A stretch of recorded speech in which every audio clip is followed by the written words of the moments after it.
Welcome, everyone, Vitami, to this event. It is sponsored by the Hoffman Family Library and the Zimmerman Center for Teaching Excellence. And I want to do a shout out to Cynthia Hunt, our librarian, Paula McLean, who is in the CTE, Ben Travers, who's behind the camera, and Brighton Ferris, who's behind the camera, and Piotr Kshemyan, who, just because he's Lisa's husband, if anything. So, I also want to recognize Mr. Mark Scheinberg, our president of Goodwin University, who is here. And our provost, Dr. Michael Pardalis. Always good to shout out the bosses, right? So we're going to have a little conversation. Yes. And the tables are turned because Lisa usually interviews me for the UDL podcast or community conversations. But this week, I interviewed her on the podcast using these same questions. Yep. And now, this is like Christmas for me. Oh, my word. He's taking too much joy into this. I am taking way too much joy. So we're going to entertain questions from the audience. And then we hope that you will stay at least to take pictures in the backdrop, the Goodwin University backdrop with the author. And there are, on the table, there are flyers with the QR code if you want to purchase the book. Okay? So, let's start. Okay. Disclaimer, for anybody who hasn't met John and I, we have worked together over 10 years. He is my adopted uncle. He's actually better than most of my uncles. Oops, I said that on camera. And so if you hear us joking and all that, this is a 10-year relationship, and it's probably just the way that it's going to be. All right. Oh, I should also point out Dr. Robert Laguerre, who is, we've adopted him to his detriment. Is he hiding? I know, he's hiding. He's hiding to not. All right, so let's talk about the book. And where were the initial thoughts that eventually were put down on paper that became this book? This book is essentially a lifetime journey, but really over the last 10 or so years. So a little bit about me. I'm the daughter of Polish immigrants. My family came here escaping communism from Poland in the 60s and the 70s. My parents met here in Hartford, so they did not know each other in Poland and, started a life here. I'm a child of the 80s, very proud of that, but I'm the first generation born here, right? So I love the film My Big Fat Greek Wedding. You all familiar? That's exactly how I grew up, except just change the food and some of the drink, right? Very big family, very in the community. Spoke Polish before I spoke English. And then as you're growing up, people are telling you things like, you're not Polish, you were born here. I'm like, what do you mean? What do you mean, right? And, you have that whole, again, My Big Fat Greek Wedding experience of your lunch foods are different, right? You're going to school on Saturdays, right? You're living in two worlds. So my whole life has been in two worlds, which growing up that way, you ask a lot of questions, right? You're curious about the world. And I think that made me a sociologist. I decided I wanted to get my master's, my doctorate, and when you go for your master's, you look at a thesis. And one thing that I was really curious about is I noticed in my community, all the women were going into nursing and all the men were going into manufacturing or engineering. And I'm like, why aren't we original at all? Like, why are we doing the same thing? And I was curious about that, especially going into education. I ran an international conference for students and young professionals in 2013 that had brought individuals from Australia and Canada and all of that. And in that conference, I actually wrote the first ideas of the book. That was in 2013. There's a notebook with the idea of it. I didn't have my doctorate yet. I was not a professor. So nobody took me seriously. Like, I was just a girl with an idea.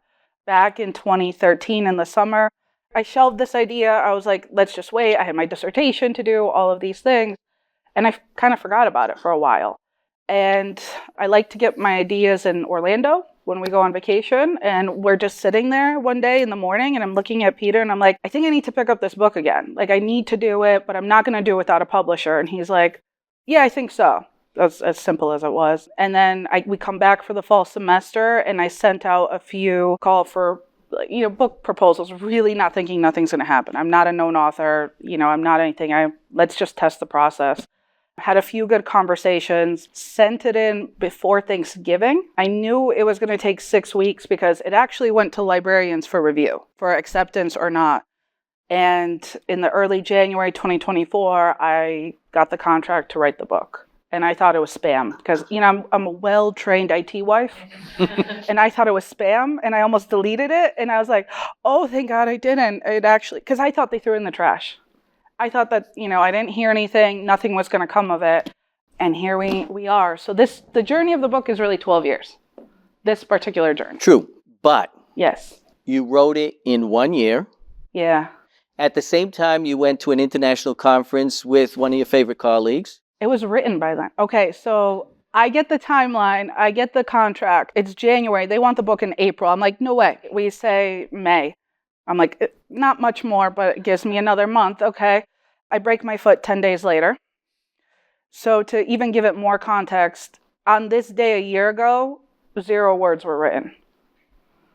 A year ago, there was nothing written because I was still nursing my foot. I start the book in March, do 10 interviews in 2 months, and write the book at the same time. So the first draft of the book, I had a timeline. My husband was turning 40 at the end of May, and it was going to be submitted by the end of May. And that was the timeline I worked with. By the way, on the screen are quotes from the book, from those that were interviewed, and some pictures. One of those pictures is a crate that is the crate that my parents came when they came from Europe after World War II. They had all their possessions in that crate. And we found it just recently in the back closet. It all stems from being first generation, and second generation. Mm-hmm. And Lisa, obviously, as a sociologist, is an observer. But she started observing very, very young. Mm-hmm. And that brought her into the ethnographic research that she has done. Now, what is ethnographic research? It's basically studying people, hopefully in their natural environment, but through direct observation, interviews, immersion in their lives. And through these interviews, we get stories. Mm-hmm. And why these 10? Why these 10? So the book is split up into 2 sections. One is first-generation immigrants, those born in Eastern Europe who immigrated here. Second generation are what John and I are, the children of immigrants, right? And nobody's really looked at a book from that perspective. It's either written from first-gen or second-gen perspective. I wanted to tell the story of a region, right? Oftentimes books are focused on Poland or focused on Russia or focused on one place. But if you look at the region, we are so interconnected, right? What started the inspiration of rewriting this book was a lot of the work I was doing after the 2022 invasion of Ukraine by Russia. And we were doing a lot of community events, meeting a lot of people, working with different communities, like the Romanian community, like the Ukrainian community, the Polish community. And I'm like, wow, our whole histories are interconnected, right? Just as we are as humans, but especially this shared history of communism and rule and not having your own borders and not being able to leave and visas and all of these things. And I think because I'm the American-born child and I knew these stories so well, I was like, I never took for granted being able to travel. Like my American passport is the most special thing ever because it never stopped me from going anywhere. It never stopped me versus I remember in the 90s, my mother bringing my cousins here. And the process it took 11 years for her to bring her sisters and my cousins. And we didn't really get each other in 94, right? And I didn't appreciate how long it took and what that meant. But I knew I had an opportunity and a privilege to shape that, and I think getting back into the work that we were doing, working with other communities, I'm like, we're interconnected. We're just not talking to each other. And I wanted to at least start with this book. So you have interviews that are Polish, Russian, Hungarian, Romanian, and Ukrainian. And then go stories from World War II all the way up to the current conflict. So you're getting a snapshot of a region of 100 plus years of history that I don't think you're going to get anywhere else. The difficult part is, to John's point, his crate, right? Perfect timing. The crate. The generation that survived World War II either doesn't remember or they're gone, or can't share as much as we knew before. So now it's a different perspective of talking to the children of it's a secondhand account, but at least it's an account we need to know and understand, and the generational impact of that. One last thing is, again, being the American-born child and watching people come over during the communist era and now being an adult and seeing that long-term effect on how they view the world and see the world and what they think is possible. I was like, no, we need to change this narrative. Like, we need to change it and make those opportunities available. Let me pick up on a point that you had made in terms of living in two worlds or two cultures. Like you and I have our whole lives. Yeah, I come from the Polish diaspora community of Worcester, Massachusetts. Lisa is from the Polish diaspora community of New Britain, Connecticut, Little Poland. We're not the same age either. I'm a boomer, a millennial, yet we laugh when we talk about the similarities in our cultural upbringing, Polish school, and all of the little details. We're generations apart, yet we shared such interconnectedness, even though we're across generations. Lisa's book is going to start this conversation about the diaspora communities in New England, at least. So, what are the recommendations? What you are a researcher. Mm-hmm. What comes out of this? What would you recommend, or what would you say as a researcher? So I think there's certain trends that you see, and it kind of became defined. Like when you're looking at the first generation, they're looking at survival, right? Their main areas is learning English, learning the norms, all of those kinds of things. The second gen is also really interesting because I'll tell you one thing I noticed. You know what's the biggest compliment for a second generation person? When they hear, you sound like a native. Everybody that and I was like, oh, I know, me too. We do this. Oh, really? Yeah, thanks. Yeah, we do this. I sound like a native, right? That was a huge point of pride for every person that I spoke to, and I know that within myself. Second gen really focuses on language in the opposite way, learning the native language, perfecting it, wanting to sound like a native, going back to the hometown, the home country. And when someone says, you sound like a native, like that's the biggest compliment that you can give a second generation. I also realize how much we love our babchas through this. When I tell you that everybody that I interviewed had such high respect for their grandparents, but particularly grandmothers, because grandmothers were the transmitter of language, culture, historical knowledge, all of it. First gen, when I asked them the questions about identity, it was new. Everybody who was first gen was like, what do you mean? I'm Ukrainian. Like, it had never occurred, right?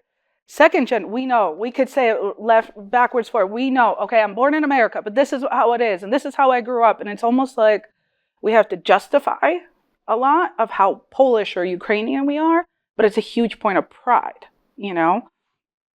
So there are differences, but I think, especially in higher ed, we have to know that all this stuff is happening in the background. People are caring about their language, or they're not going on vacation. They're going back homelands, right? They're not taking breaks to go on vacation and, go on a lovely trip. Sometimes their student breaks are going back home. We also know there's conflicts happening right now, and that is a major point of stress and distraction, or immigration issues. For first gen, it's learning English and then figuring everything out. For second gen, the expectation is you were born here, you should know how to go through higher ed. We came here, so you have that opportunity. So there's added pressure on second gen that you're supposed to know that when they're like, I don't know how to register for college. I don't know how What to is FAFSA? FAFSA. Peter tells me the story all the time. He was trying to fill out FAFSA with dictionaries around him, and I don't know this word. I don't know what this is, and which is a common experience for first generation. I've heard that from many people, let alone understanding what a student loan is. So I think we have to have sort of that lens, which is not unlike working with any immigrant group. It's the same sort of conversation. It's just understanding that there are active conflicts right now in this part of the world that are really traumatic in taking us away from that kind of work. For me as an English professor, it's acquisition of the English language, of course. But I've been practicing my Polish, and it's still said with a Boston accent, and I just can't break it. I was in Little Poland with Lisa. We were going to a restaurant, and the babcha in the back. She was so cute. And I ordered in Polish. So proud of myself. And she says, "Oh, sir, you speak such wonderful Polish, but you were born here, right? How can you tell? Is it the Boston accent with the Polish? I don't know." Recommendations for the first or second gen going to college. First and second gen. First, very similar, right? Explaining the pathway of college, right? They're first generation college students, right? Even if they're here and they speak English, what is FAFSA? How do you register for classes? What are the types of degrees? Degrees in Europe are very different. It's not associates, bachelor's, master's. It's, here's your pathway. Our system of education is very different, but also in the fact that we focus more on things like critical thinking and choice. That is not common in Eastern Europe. So entering Dana, and she was saying, I came to college here, and I'm like, I could have more than one major? I could do more than one thing? You mean I don't have to be what I'm sort of already told and ascribed to do? I could double major? A double major may be a major thing. I don't have to just be an accountant and then, go into accounting. Like, we have so much freedom of opportunity of choice in America that we don't talk about in our American education system. And I think that's a wonderful thing. So also knowing that may be new. Our students may think, John's going to say, you're going to go and be an accountant, and that's it. I don't know why I'm picking accounting. We don't even actually offer that as a major here.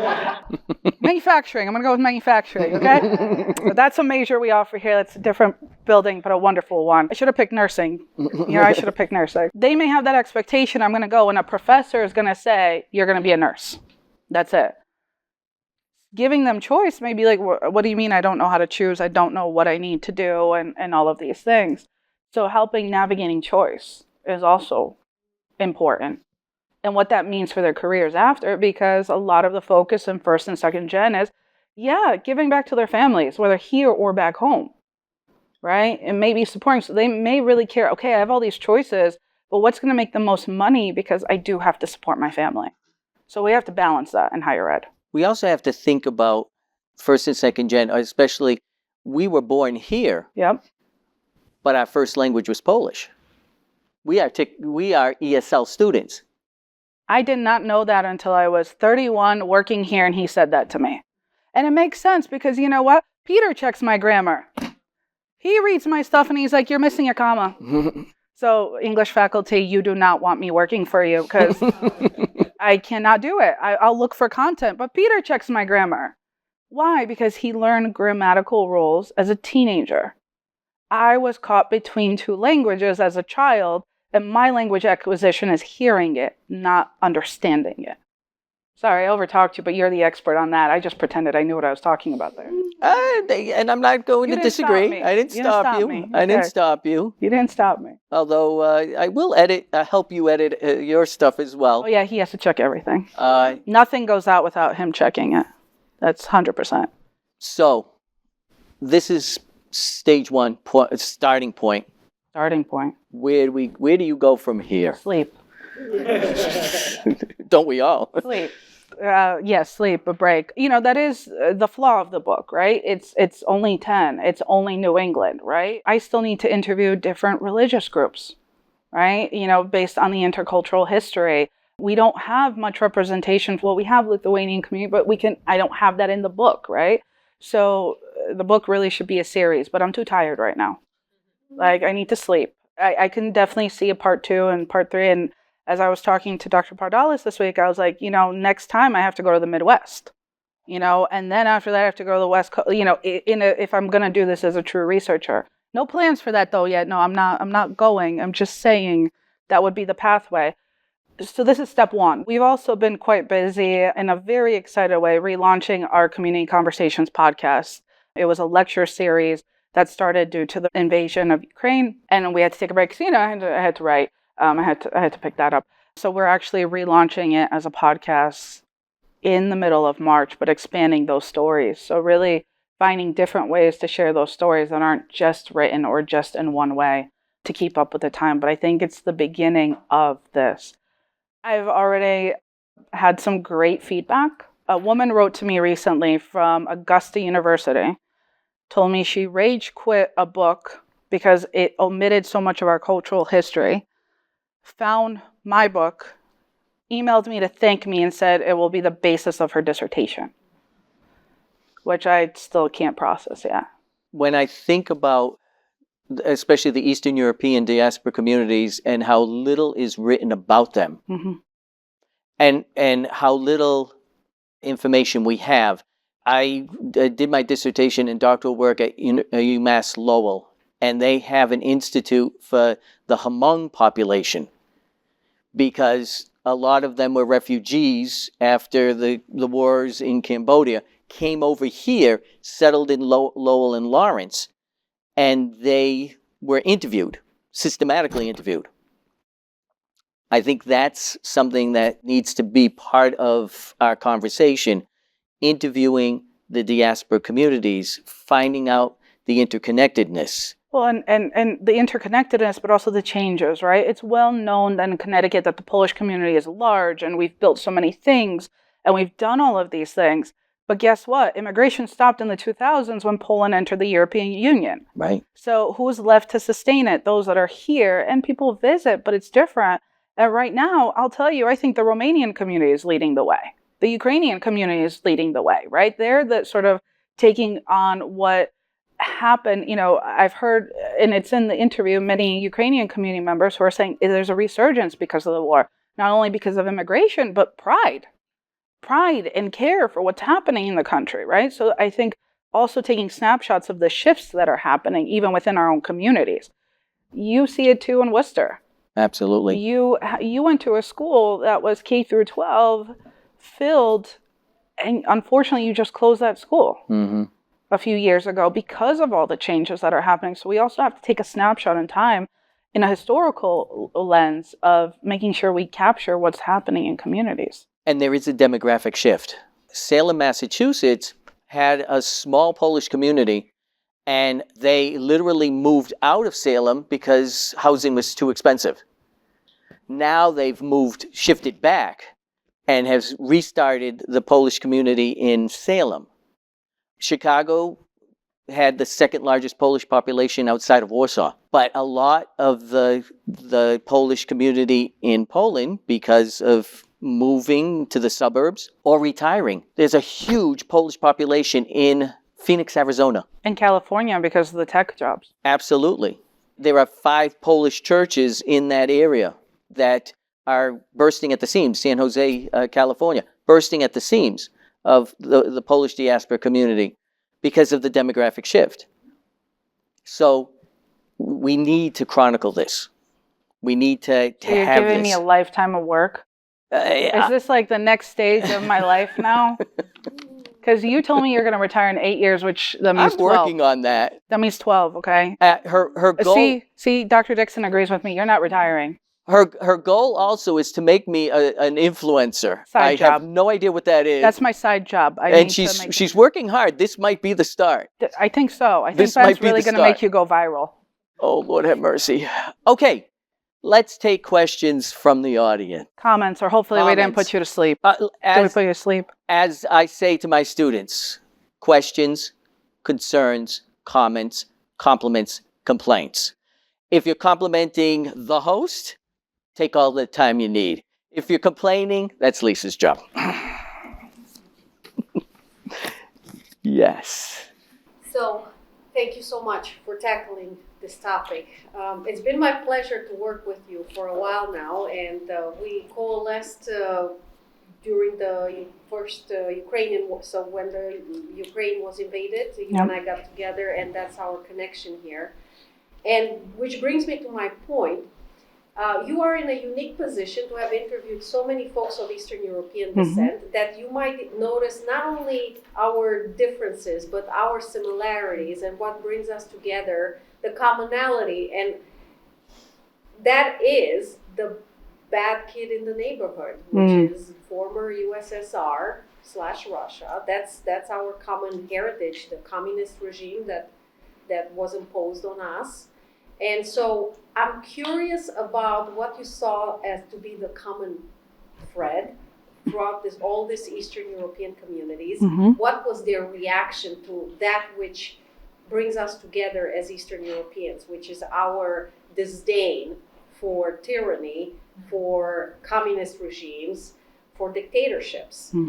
So I'm interested in your take on that, and also to signal to you that Lithuanian community, I have come to learn, is the oldest Lithuanian community in the United States is right here in Connecticut. Wow. See?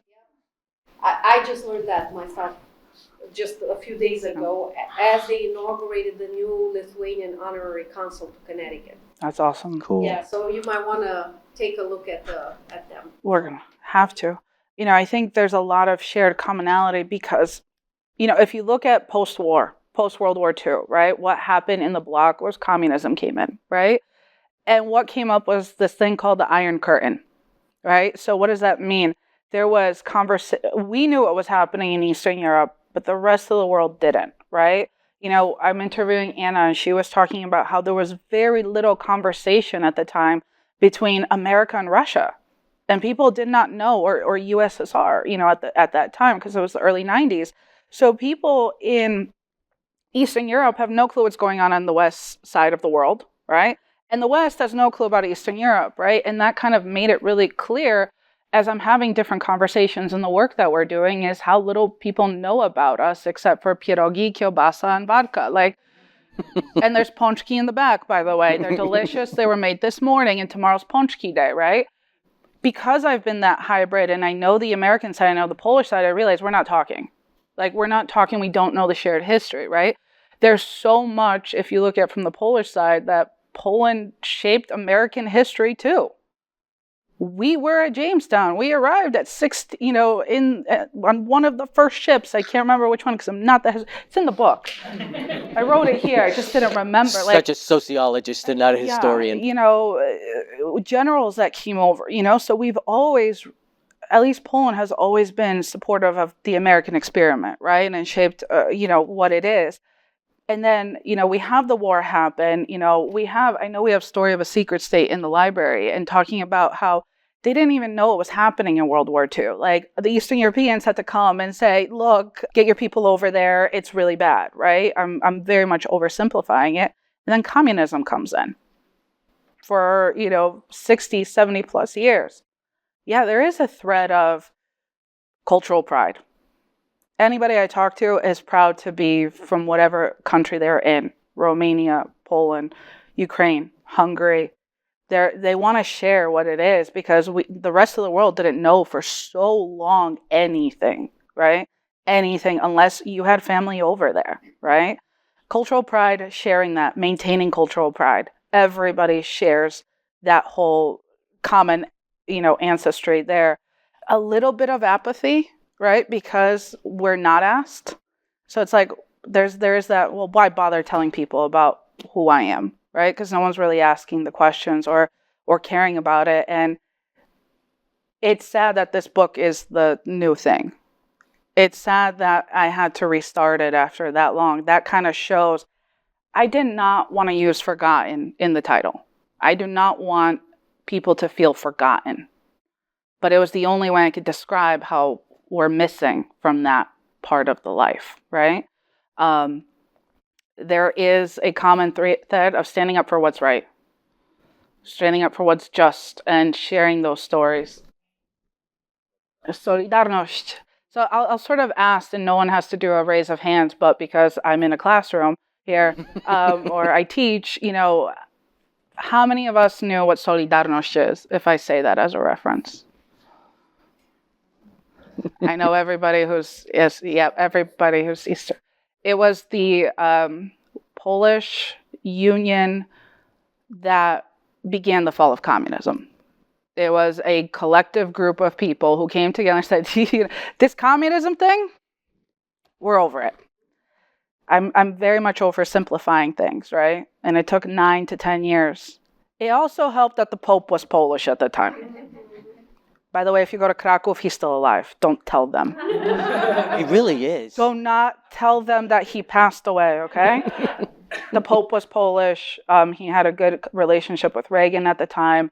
And that workers' rights movement led to the collapse of communism, which made it fall in the whole bloc, which had an impact on Romania, right? It had an impact on the Soviet Union, right? That had an impact on this whole place, and it started to fall. In America, we just heard about the fall of the Berlin Wall. That's not part of it, right? And so how much, if we're not understanding these very basic things of people's histories and background, we're not really understanding each other, right? And it's really important. So part of it was driven by, I want us to be known more than pierogi, and kielbasa and vodka. And those are all great things. We have contributed well to this society, right? These are great contributions. And ponchki back there, please. But it's so much more than that. And especially over the last few years, geopolitically, I keep saying you need to start listening to your Eastern European friends. Like, you really need to start listening to us and what we went through, right? Us. I didn't. I'm American. I'm sorry. I shouldn't. I'm not going to put myself there because I did not grow up in communism. But we really need to start listening to each other because this is history repeating itself. Peter and I talk all the time, so it's really interesting us being married because he was there and sort of the differences that we have. And he talks a lot about getting packages from his grandmother that she sent over, right? And how many people needed those packages to survive, right? People who had a connection in America were sent packages of clothes and food and all of these things, and that helped them to survive. And he tells me some funny stories about, this one was funny. He thought he was getting Snickers candy. His grandma said sneakers. Oh. He thought he was getting Snickers. He had a business plan of selling the Snickers. And then he's like, why is there footwear in here? Like, my business plan just went out the window. And I say that in a funny way, but think about being a 10 or 12-year-old and you have to be entrepreneurial to make a few extra dollars, where in America it's an allowance. It's an easy, look, my nephews come over, they're going to help me with something, they'll get $5. Okay, I haven't paid them yet because I don't want them getting used to it, but I have $5 in my pocket if they help me with something, and I'm happy to give it. Was that his? No, he had to think about selling Snickers. But on the flip side, in the 90s growing up, I remember going to Friday nights to Sam's Club, and we were buying all the things, and then we were making these packages. Nesquik was really popular in the 90s, by the way, just so you know, because I was the American sending packages to my cousins. So we're on the opposite sides of that whole survival thing. So we know how to survive. We know how to get by. And we definitely share that generationally. There is definite special strength and perseverance and resilience in the Eastern European communities because of the shared history of just being under the thumb of someone.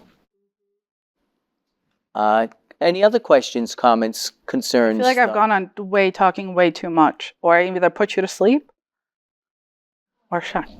Yes. So I'm struck by the crate, the box, and the trunk.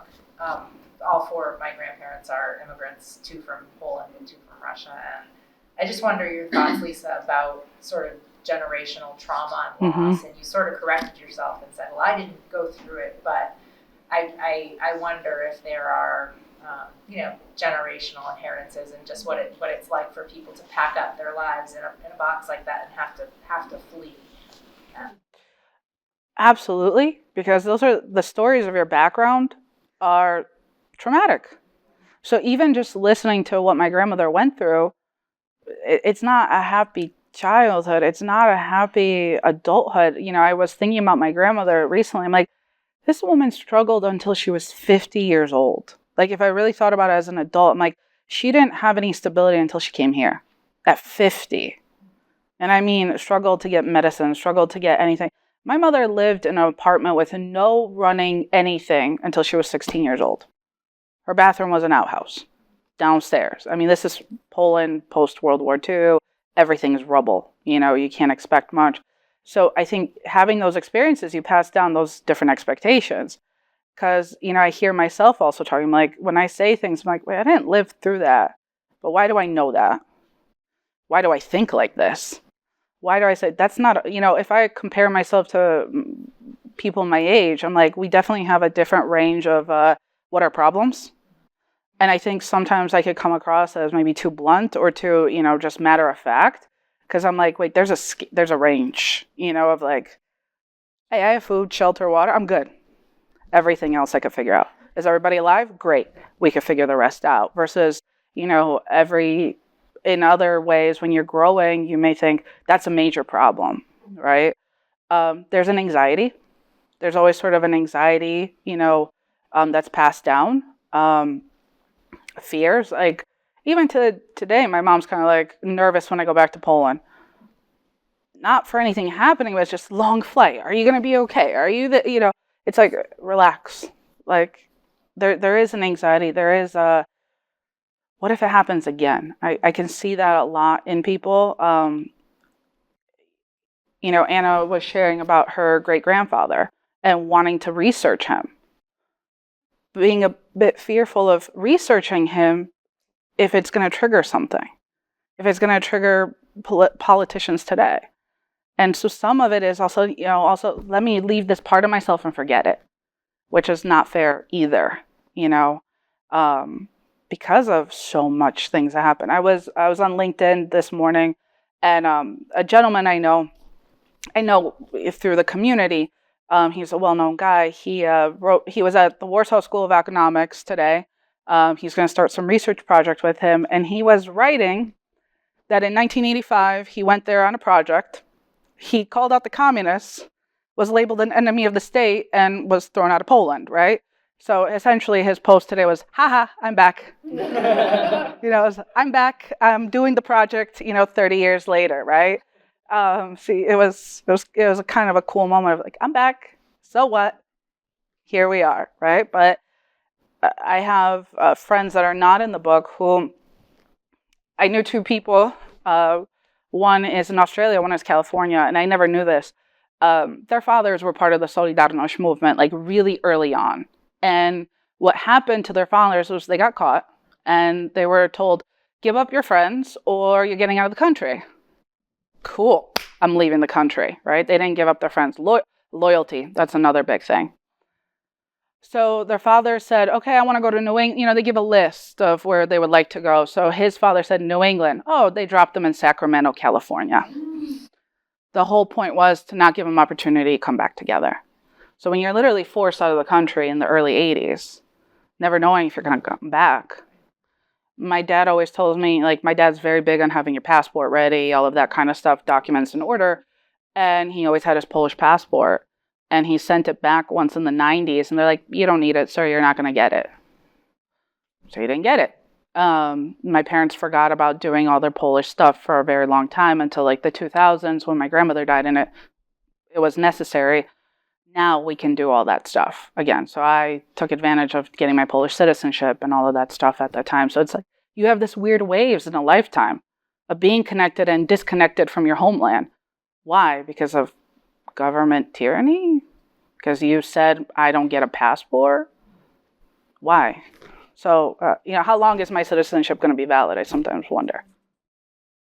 I think Lisa and I are in a very enviable position because being at Goodwin University, we have the opportunity to work with students who are coming here and English is not their first language.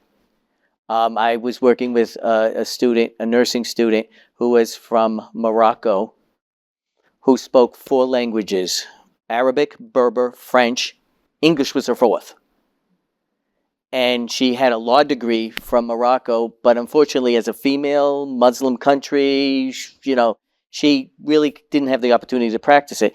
She came here with her family and chose to go into healthcare and learn another language.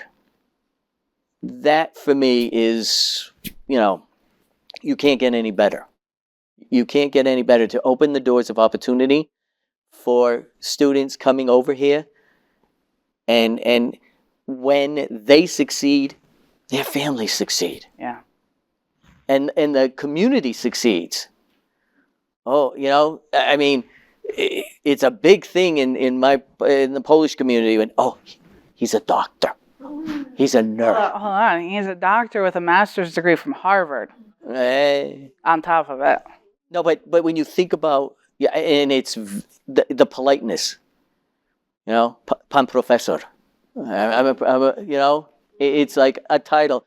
My own students don't even call me professor sometimes, but that's another story. Any other questions, thoughts, comments? I know maybe it's a good time to get up and network a little bit more, but yeah. One of the things that passed through my mind while you were telling us about different stories, how important is a continuous work of a community to show itself as a community. I was reflecting on the past work of the Polish community. I lived in Hartford for about 2 years, and one of the first Polish figures or symbols was a statue of a general or a military, Pulaski. Pulaski. Yeah. Then I was visiting some cemeteries around and was able to see how there were waves of immigrants and occupying different areas of the cemetery based on the era when they died and when they arrived. And I was able to, now that you were talking about communities uprooting and then moving wholesale and having to start from zero, I was just thinking, what are the signs that these communities are leaving behind, and shouldn't we, I'm speaking about myself as well because I'm a first generation Romanian immigrant, and I was kind of more aware of we need to do more to be visible.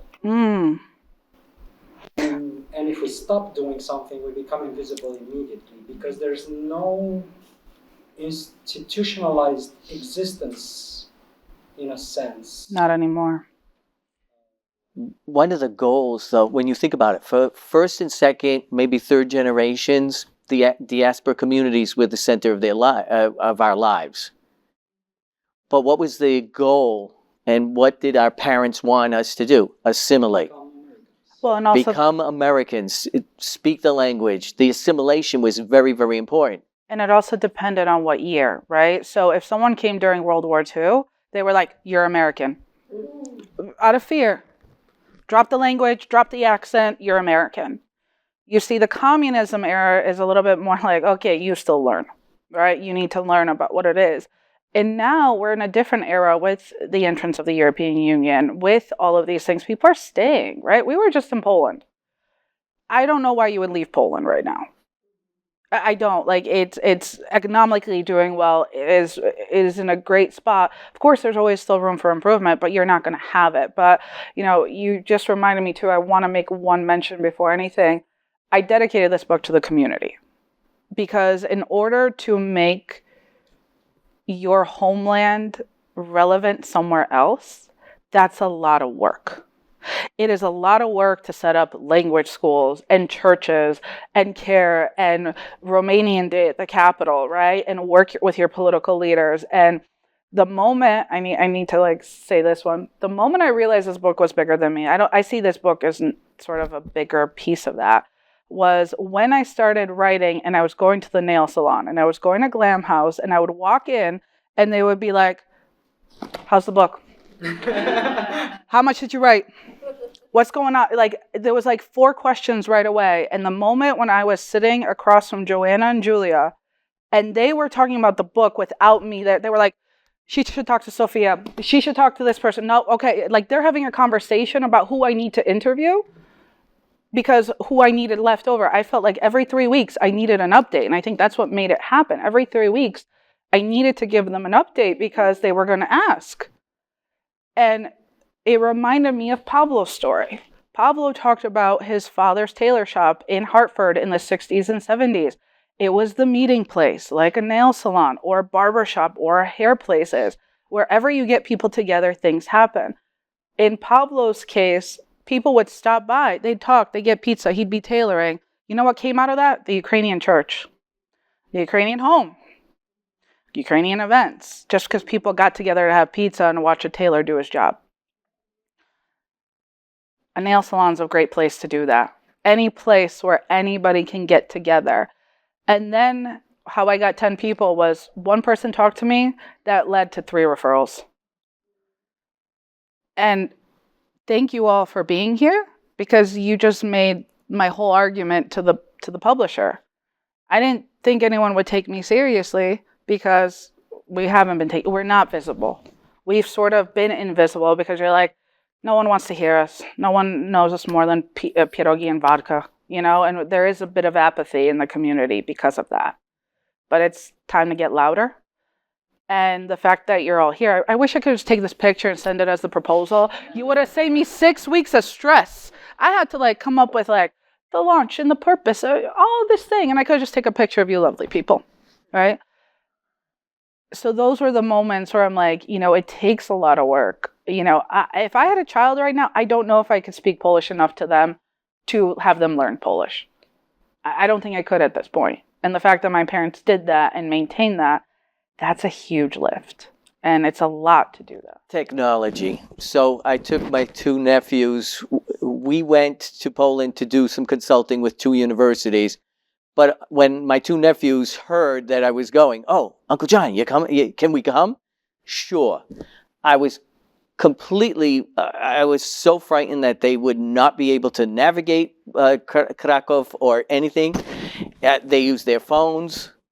Most people speak English. I mean, English is the default international language.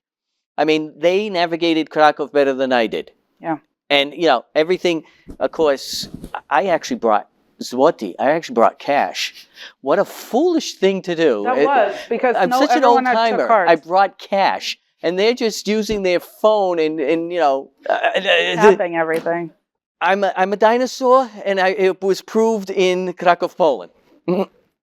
Any other questions, thoughts, comments? Yeah. Lisa, I just wanted to comment. I know that when we were first having a conversation about this idea that's been bubbling up inside you about writing this book and wanting to collect these oral histories is really what they are within the community. One of the things I remember you said was because of where a lot of the first generation immigrants chose to go into their career fields, very few of them had gone into higher education in general. And so a lot of, I think the perception of an Eastern European person is kind of bundled up with whatever white American is or white other or Caucasian, other. And so there's that perception of you have all the privileges that a white person in America has, and while we do because we pass as white and as American, it's easy to drop an accent. We don't have a strong accent. I think that there is a big loss in connecting with other even non-Eastern European communities who have gone through so many of the similar struggles of having to fight for identity while also worried about being discriminated against while presenting in their authentic identity. And I think you saying that we're missing from the literature, we're missing from representation in higher education, and me and you are about to hit 40. Yes. Yes, we are. Going to be kind of the youngsters after us that are gonna continue to be part of the community, part of the conversation, right? Yeah. College students, we are, I think, in a really great position working in higher education to be able to present those oral histories to them, have them retell the oral histories that they've heard from their past relatives, and to continue that conversation and to continue that cultural identity. Even though, for me, when I moved here from Russia, we moved to Hartford, I was 8 years old, and I lived right next door to a Russian Orthodox church, which I was really grateful that the community built brick by brick by hand, as I learned.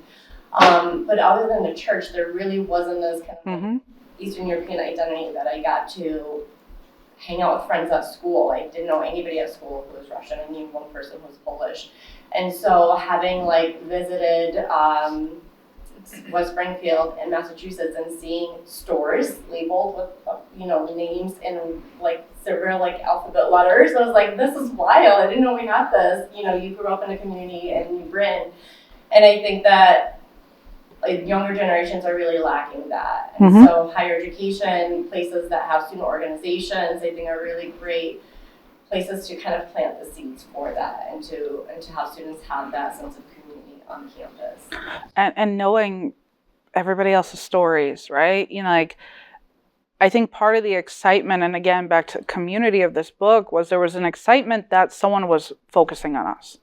It just happened to be me, right? Because we had been forgotten for so long. We are not part of the stories, right? Like, I know I was talking to Bree and I was like, growing up in the 90s, I'm like, all the Polish people changed their names.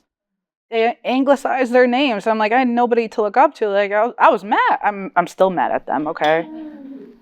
And then we were watching Arnold Schwarzenegger's biography recently on Netflix. And he was talking about, as he was breaking down his career, people wanted to change his last name.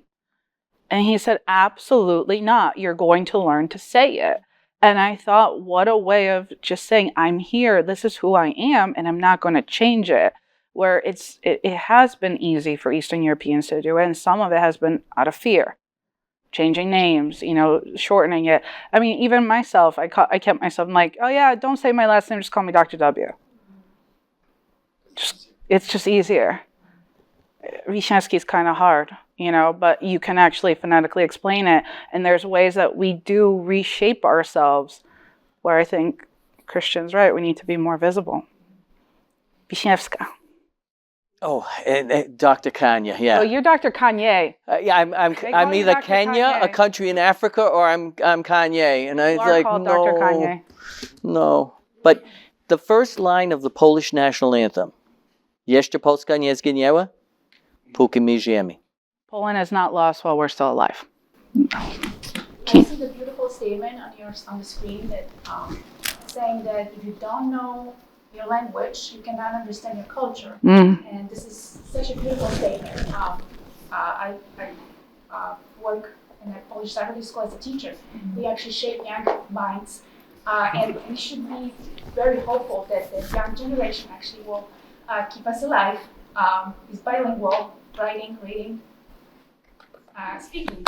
So I hope that the language will keep us alive and visible. There is a Polish priest who is studying at Boston College who would probably want to talk to you because he wants to have that conversation about what the diaspora communities are, outside of Poland are doing. Yeah, what I've seen in the Polish Saturday schools, which are only on Saturdays, only 3 hours once a week, I've seen not even second generation, third and fourth generation people who sending their kids. Yeah. Parents that sometimes don't speak Polish. Grandparents want they want grandkids speak Polish, so they kind of encourage their kids to send grandkids to Polish school. Another thing to add to that, I've noticed with the third generation too, there's a lot of third generation that move back to Eastern Europe. Once they're adults, they move back to Poland. They move back because they want that reconnection. I was actually at a book talk at Wesleyan of a woman born and raised in Manchester, went back to Ukraine because wanted that connection, and wrote this book, wrote a diary about her daily instances living in the war, published it, came back for a book tour. And at that event, someone was asking, are you staying in Manchester? Like, it's a war.